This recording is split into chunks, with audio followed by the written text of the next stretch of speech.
What does it mean for a life, a kingdom, or even a civilization to be weighed and found wanting? History is filled with empires that rose to greatness, boasting of power, beauty, and eternity, yet all eventually crumbled into dust. Pride tells us we are untouchable, but time has proven otherwise, for every throne has its limits, and every ruler will one day face the judgment of truth. No story captures this reality more vividly than the night Babylon fell, the night when three mysterious words appeared on a palace wall. Mene, Tekel, Peres.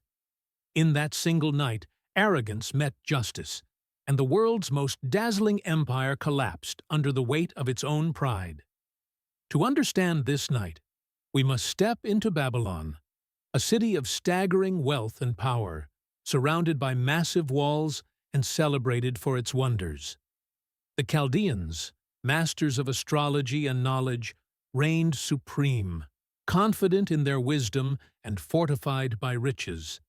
At the heart of this empire was Belshazzar, grandson of Nebuchadnezzar, a man consumed not with responsibility, but with indulgence and excess. While enemies encamped outside his walls, Belshazzar held a grand banquet. The great hall was filled with nobles, wives, and concubines. Music thundered, and golden vessels brimmed with wine. Yet these were no ordinary vessels. They were sacred treasures, once belonging to the Temple of Jerusalem, stolen by Nebuchadnezzar years earlier. In a display of arrogance and mockery, Belshazzar raised these cups in a toast, praising idols of gold, silver, bronze, and stone, exalting lifeless gods while dishonoring the living God. But then, at the height of this revelry, the atmosphere shifted.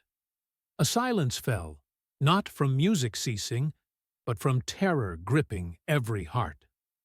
On the plastered wall of the palace, a hand appeared, not a body, just fingers, writing in fire-like letters. The words glowed, Mene, Mene, Tekel, Parsin.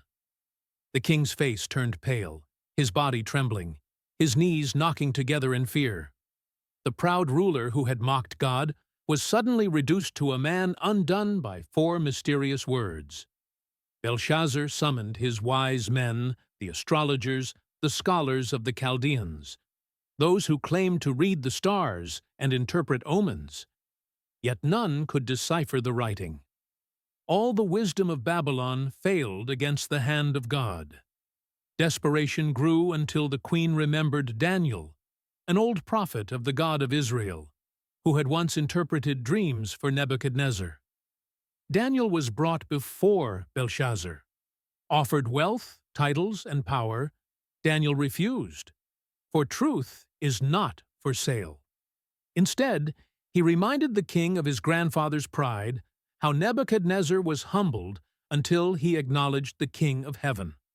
Belshazzar, Daniel declared, had not learned, but had exalted himself and mocked the Most High. Then Daniel gave the interpretation. Mene, God has numbered your days and brought them to an end. Tekel, you have been weighed on the scales and found wanting. Peres, your kingdom is divided and given to the Medes and Persians. These words sealed Belshazzar's fate.